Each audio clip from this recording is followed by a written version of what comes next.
Welcome to Phone Transformer, your guide to mastering your Android device.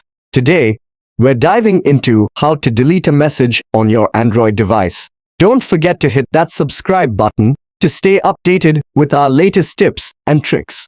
Let's get started with the step-by-step. Step 1. First, grab your Android phone and open the Messages app. Step 2. Next, until you find the message you wish to delete on the screen. Step 3. Tap on the message that you want to remove. Step 4. Now, tap on the three dots icon located at the top right corner of the screen. Step 5. You will see a list of options appear. Look for and tap on the delete option. Step 6. Finally, confirm the deletion by tapping on delete once more in the confirmation pop-up that appears. And that's it. You've successfully deleted a message on your Android device. Thanks for watching and see you in the next video.